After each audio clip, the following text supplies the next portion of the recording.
Ashoka TV ప్రేక్షకులకు నమస్తే. ఇవాళ ఉన్నటువంటి ఒక పేపర్లో కార్టూన్లు చూద్దాం. కార్టూన్లు ఎందుకంటే రకరకాల కథలు ఉంటాయి. కార్టూన్లో చిత్రకథలు అనే విధంగా చూద్దాం. ఇది ఆంధ్రజ్యోతి పేపరు. ఏ పేపరు ఏంది ముందు ఈ పేపర్ ఆ పేపర్ అట్లాంటివి ఏమి ఉండదు, మన ఇష్టం. ఎందుకంటే మనం అన్ని పేపర్ చూడాలి. చూడొచ్చు, ఆంధ్రజ్యోతి పేపర్లో లోకం తీరు అనే టైటిల్తో వీళ్ళు కార్టూన్ వేస్తుంటారు. అందులో ఈ కార్టూన్లో చూడొచ్చు, ప్రచారంలో నాయకులపై రాళ్ల దాడి. ఏం జరిగింది? మొన్న జగన్ మీద దాడి జరిగింది, దాంతో ఆ తర్వాత చంద్రబాబు కూడా దాడి జరిగిందన్నట్టు ఒక వార్త. ఇక దీంతో ఏంది, ఇప్పుడు వాళ్ళ మీద దాడులు జరుగుతున్నాయి. ఎక్కడో ఇప్పుడు చీకట్ల వాళ్ళు పొద్దున్న లేస్తే రాత్రి 10 దాకా ప్రచారం చేయాలి. ఒకడు ఉండి రాయిసిరు కొడతాడు. దాంతో ఏంది వానికి పడిపడక. ఇప్పుడు ఎట్లుందంటే జనాలు కూడా ఇప్పుడు ఒక ఆయనకు ఇప్పుడు ఇంకోటి ఏంటంటే ఏ నాయకునికి మనం అంత పూర్తిగా అభిమానం ఉండకూడదు. వాళ్ళు ఎందుకండి రాజకీయ పార్టీలు వాళ్ళకు వ్యాపారం కోసం వాళ్ళ కోసం రాజకీయాలు చేసుకుంటారు. ఈయన ముఖ్యమంత్రి అవుతాడు, ఈయన ముఖ్యమంత్రి అవుతాడు, మనకి ఒరిగింది ఏముంది? మనం అంతా వాళ్ళ కోసం బట్టలు చించుకోవాల్సిన అవసరం ఏముంది? దీంతో ఇప్పుడు ఈయన అభిమానం ఈయనకు రాయేసి కొడతాడు, ఈయన అభిమానం ఈయనకు రాయేసి కొడతారు. ఇక దీంతో హెల్మెట్లు పెట్టుకొని ప్రచారం చేయండి అనేది ఈ కార్టూన్ కథనం సారాంశం. నాయకులు అనేటోళ్ళు ఇక్కడనేమో చంద్రబాబు, ఈయన జగన్, ఈయన జగన్, ఇవి కూడా షర్మిల, ఇంకా ఏ పార్టీ అంటే బీజేపీ పార్టీ, జనసేన, ఈయన పవన్ కళ్యాణ్, పీకే, ఈమె ఎవరేమో పురంధేశ్వరి షర్మిల, ఈయన వచ్చేసి జగన్, ఈయన చంద్రబాబు.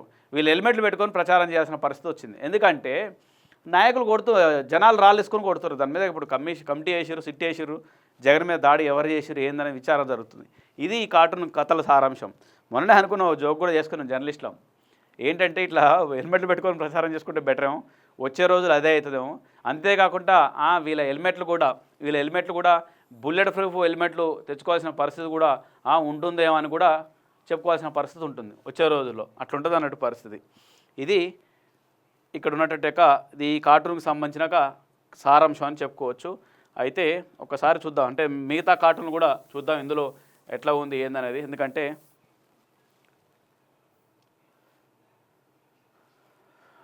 ఇది పక్కకు పెట్టేస్తే కాసేపు ఇది పక్కకు పెడదాం, పక్కకు పెట్టి ఇంకోటి పట్టుకొద్దాం. ఇదేంటంటే ఈనాడులో వచ్చినట్టు కార్టూన్, ఇది ఈనాడులో వచ్చినట్టు కార్టూన్. ఇది కూడా చూద్దాం, దీని కథ ఏందో ఒకసారి చూద్దాం. అట్లా ఇందులో ఏంటంటే ఇది ఈవీఎం ఎట్లా ఉంది? ఇక్కడ అన్న పోటీ చేసిండు, ఇక్కడ ఎవరు పోటీ చేసారు? నెక్స్ట్ ఇక్కడ అన్న పోటీ చేసారు, ఇక్కడ తమ్ముడు పోటీ చేసిండు, ఇక్కడ భార్య పోటీ చేసింది, ఇక్కడ కొడుకు పోటీ చేసిండు, కూతురు, అల్లుడు, ఇట్లా మొత్తం ఈవీఎం నిండా వాళ్ళ కుటుంబ సభ్యులే ఉన్నారు. ఈ ఓటర్ వచ్చేసి అరేమో ఓన్కి ఓటేయాలి. ఇలా ఇప్పుడు అన్నకు ఓటేస్తే ఈ ఓటర్ పాపం ఈయన బాధ చూడు. అరే అన్నకి వేయాలనా, తమ్ముడికి వేయాలనా, భార్యకి వేయాలనా, కొడుకుకి వేయాలనా, ఎవరికి వేయాలని సందిగ్ధం పట్టుకుర్రు. అట్లా అంటే కుటుంబం ప్యాక్ అంతా ఇళ్ళకి వచ్చింది, రాజకీయాలు వచ్చి పడింది. రాజకీయం చేసినోడు చేస్తారు, వాళ్ళ కుటుంబం వాళ్ళే. ఇక మిగతా వాడు ఎవరు లేనట్టు, సమాజంతో గొడ్డుపోయినట్టు. ఏంది ఇదంతా వ్యవస్థ? మంచి ఉద్యమకారులు, మంచి మేధావులు ఉన్నారు, అట్లాంటి వాళ్ళని గెలిపియాలి ఓట్లు. అంతేగాని అడ్డమైన తీసుకొచ్చేసి పెట్టి వాళ్ళతోటి వాళ్ళు చేసేట వ్యాపారం కోసం వస్తారు వీళ్ళందరూ రాజకీయ నాయకులు, వాళ్ళ పనులు చేయించుకుంటేందుకు. అట్లా దీంతో ఓటర్ అనేటోడు ఎవరిని గెలిపేయాలి? అసలు ఎందుకు వేయాలండి ఓటు అనేది ఒక ఆయుధం, బ్రహ్మాస్త్రం అది. ఓటరు మార్చాలి, ఒకసారి వీనికి ఇంకోసారి వానికి వేస్తే ఏమవుతుందంటే మంచి ప్రజాస్వామ్యం వస్తుంది. డబ్బున్నోని చూసి ఓట్లు వేయద్దు, నిజాయితీ ఉన్నోడు, మంచి గట్స్ ఉన్నోడు, మంచి తెలివితేటలు ఉన్నోడు, దమ్మున్నోనికి ఓట్లు వేయాలి. అంతేగాని అడ్డమైన ఓటేసి ఆడ గుసబెడితే, డబ్బున్నోని తీసుకొచ్చి ఆడ గుసబెడితే అది కాదు. డబ్బున్నోళ్ళ దాంట్లో కూడా మంచి గట్టి దమ్మున్నోడు ఉంటే వేయచ్చు, కానీ లేరు. అంతా ఒకప్పుడు సామాజికవేత్తలు, విద్యార్థి సంఘాల నుంచి నేతలు బయటకు వచ్చేటోళ్ళు, మంచి ఉద్యమకారులు, స్వతంత్ర సమరయోధులు, వాళ్ళు చేసేది రాజకీయాలు చేసేది, ఎన్నికల్లో పోటీ చేసేది. ఇప్పుడంతా అడ్డమైన వాళ్ళు, కేసులు, రౌడీ షీటర్లు, ఫ్యాక్షనిస్టులు, రౌడీస్టులు, వీళ్ళందరూ బాగా డబ్బు ఉన్నోళ్ళు, వాళ్ళ పిల్లలను చూసి ఓట్లు వేయటం. అట్లా కాదు ఇది దీని అర్థం అదన్నట్టు. దేశవ్యాప్తంగా ఎన్నికల బరిలో భారీగా బంధుగణం అంటూ ఈ విధంగా చూడొచ్చు. నెక్స్ట్ వచ్చేసి ఇదం జగత్ అంటూ సాక్షిలో వచ్చినట్టుగా కథనం. ఇది ఎండలు, ఓటు కోసం వచ్చిండు వీడు అనుకుంటుండే ఓటర్ కూడా. ఇక్కడేమో సూర్యుడు, ఎండలు దంచి కొడుతున్నాయి, ఎండలు బగబగా దంచుతున్నాయి అన్నట్టు. వచ్చి ఓటు అడుగుతుంటే ఎండలకు మీన్ వస్తుంటే, మా సాగు మీన్ వస్తుంటే నీ కథ ఏంద్రా అని ఈయన అంటుంది అన్నట్టు. అట్లా దీని అర్థం అది ఈ విధంగా ఉందన్నట్టు. దాని అర్థం అది, దీని అర్థం అది. అట్లుంది పరిస్థితి. మా సాగు మీద వస్తుంటే ఈ ఓట్ల అడుగుడు ఏంది, ఓట్ల అడుగుడు ఏందర నాయన అనేది దీని కథనం, ఈ కార్టూన్ కథనం అర్థం అది అన్నట్టు.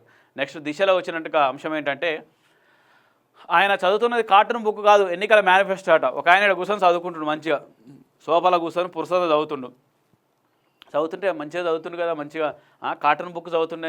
కార్టూన్ లెక్క కనపడ్డది అన్నట్టు ఇందులో. ఎందుకు కార్టూన్ లెక్క కనపడ్డది అంటే, వీళ్ళు కూడా ఎలక్షన్ మేనిఫెస్టో కూడా మంచిగా రకరకాల గ్రాఫిక్స్, కార్టూన్లు ఇవన్నీ వేసేసి మంచిగా అట్రాక్షన్గా తయారు చేసేసి వదులుతారు బుక్కులు జనాల మీదకి.